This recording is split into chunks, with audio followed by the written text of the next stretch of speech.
আসসালামু আলাইকুম রহমতুল্লাহ। আশা করি সবাই ভালো আছেন। আলহামদুলিল্লাহ, আল্লাহর রহমত আমিও ভালো আছি। ছোট ছোট স্বপ্নগুলো যখন পূরণ হয় তখন অনেক ভালো লাগে। আজকে সকালে কাজ ছিলাম, অন্য একটা কাজে ছিলাম, সেজন্য আসা হয় নাই। দুপুরে লাঞ্চের পরে আসছি। এসে যখন ছোট জিনিসগুলো উঠে বড় হয় দেখি, মনে খুব ভালো লাগে। দেখেন ধনিয়া পাতা অল্প করে ফেলেছি, ঘরের পরিমাণ। মাশাআল্লাহ সবগুলাই কম বেশি উঠছে, সাথে লাল শাকও দিছি। আমাদের এদিকে একটাই অসুবিধা, সেটা হচ্ছে আমাদের এদিকে ট্রাক্টর নাই। কারণ আমাদের এদিকে চাষটা খুব কম হয়। সেজন্য আমাদের যা করতে হয় সবকিছু হাতে কোপাই কোপাই করতে হয়। দেখেন এগুলো হচ্ছে সব আলু। ইনশাল্লাহ প্রথমবারের গুলো না উঠলে দ্বিতীয়বারের গুলা সবগুলাই উঠছে, ছোট বড় কম বেশি। এখান থেকে শুরু করে ওইখান পর্যন্ত সবকিছুই আমার, আমি আর আমার আব্বু মিলেই করছি। একা কখনো সম্ভব নয় এতগুলা কাজ করা। আর আমাকে প্রায় সময় বাইরে কাজের জন্য যাইতে হয়, সেজন্য আমি খুব বেশি একটা সময় দিতে পারি না। তবে বেশি কাজ যখন হয় তখন আমি সময় দিই আব্বুকে, আর বাকিগুলো আব্বু করে নিতে পারে। মাশাআল্লাহ মিষ্টি কুমড়া গুলো দেখেন কত ছোট ছোট গাছগুলো এখন অনেকটা বড় হয়েছে। গতকালকে এদের আগাগুলো কেটে দিছি, এখন নতুন আগা বের হবে। মাশাআল্লাহ অনেকগুলা টমেটো ধরছে, দেখা যাচ্ছে অনেক ফুলও আসছে, যার কারণে এখানে আসলেই ভালো লাগে। মাশাআল্লাহ বেগুন গাছগুলো ঠিক আছে, সবগুলা বেগুন বড় হচ্ছে আস্তে আস্তে, খুব শীঘ্রই খেতে পারবো ইনশাল্লাহ। সবকিছুই ঠিক আছে, মরিচও ধরতেছে আলহামদুলিল্লাহ।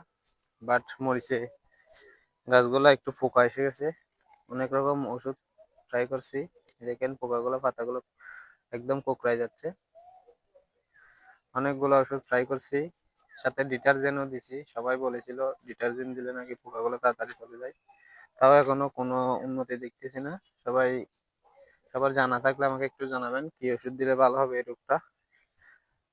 মাশাআল্লাহ আমার অনেক মরিচ ধরছে, সেজন্য খুব চিন্তায় আছি। গাছগুলো যদি ঠিক রাখতে না পারি তাহলে অবশ্যই লস খাবো, সেজন্য চিন্তা করতেছি।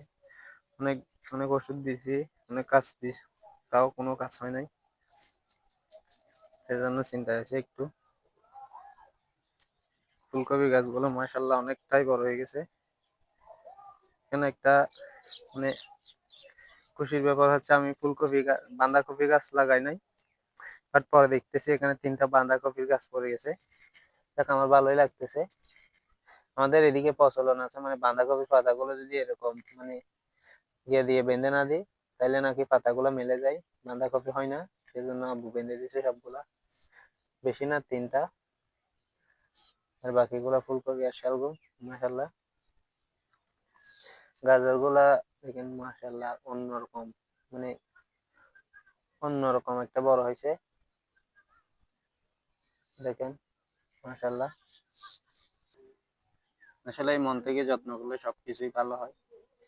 দেখেন ছোট ছোট গাজর গাছগুলো আমি লাগাইছিলাম, অনেক শখ করে আনছি, আর আমার শখটা এখন সফল হয়েছে। মাশাআল্লাহ টমেটো গুলো অনেক টমেটো ধরছে, ভালো লাগে খেতে আসলে। দেখেন ছোট ছোট এগুলা, এগুলো আমার আর একটি স্বপ্ন। এগুলো হচ্ছে বাকি, ক্ষীরা, তরমুজ। এগুলো অবশ্যই রমজানকে কেন্দ্র করে লাগানো। যদি ঘরের আন্দাজ হয় তাইলেও অনেকটা সাশ্রয় হয়, নিজের ফরমালিন মুক্ত খাবার খাবার খাইতে পারলাম রমজান মাসে, সেই আশায় লাগাইছি। দেখা যাক আল্লাহ কি করে। এদিকে অনেক বরবটি লাগাইছি, মাশাআল্লাহ গাছগুলো অনেক সুন্দর হয়েছে। ছোট ছোট ছিল, সার দিছি অনেক, এখন বড় হচ্ছে, দেখতে অনেকটা সুন্দর লাগতেছে। তবে যে পরিমাণ বাকি কিরা লাগাইছি তো সে পরিমাণ ওঠে নাই। যাক যতটুকু উঠছে আলহামদুলিল্লাহ। মানে দুইটা একটা উঠতেছে। আমি প্রায় 50-60 ডোকা লাগাইছিলাম, এর মধ্যে 20 থেকে 22 ডোকা মতো উঠছে, বাকি এগুলো ওঠে নাই। যাক যা উঠছে আলহামদুলিল্লাহ। অনেক কিছুই লাগাইছি, আপনাদের মাঝে শেয়ার করতেছি। অবশ্যই আমার ক্ষেতগুলো কেমন লাগে আপনাদের অবশ্যই জানাবেন। তবে এগুলার আগে তরমুজ লাগাই দিছিলাম আমি আগে, তরমুজগুলো এখন প্রায় অনেকটাই বড় হয়েছে। এগুলো হচ্ছে তরমুজ গাছ, মাশাআল্লাহ অনেক বড় হয়েছে। আর এখানে এগুলো হচ্ছে জাউ ফল, যা এখানে আমি প্রথমবার করতেছি। এটা নাকি একটা বিদেশি ফল, দেখি কেমন হয়। এটা অনেকটা বড় হয়েছে, সার দিতে হবে। মাশাআল্লাহ অনেক সুন্দর হয়েছে। এগুলা বিদেশি ফল, তাই প্রথমবারের মতো রুকে দেখছি কেমন হয়। এদিক দিয়ে আরো আছে, এখনো ছোট। তিত করলা লাগাইছিলাম, এটা হচ্ছে আমার আব্বুর একটা ফেভারিট জিনিস, যেটা আমার আব্বুকে অনেক পছন্দ করে, সেজন্য লাগাইছি। এদিকে বরবটি আছে, অনেকগুলো বড় হয়েছে মাশাআল্লাহ। ফারুক ফারুক সিম গুলো অনেক সুন্দর হয়েছে, দেখলেই মন ভরে যায়। ফারুক সিম ধরা শুরু হয়েছে, এগুলা দেখলে অনেকটা খুশি লাগে। যে যাই বলুক, আমার কাছে চাষাবাদ করতে অনেকটা ভালো লাগে।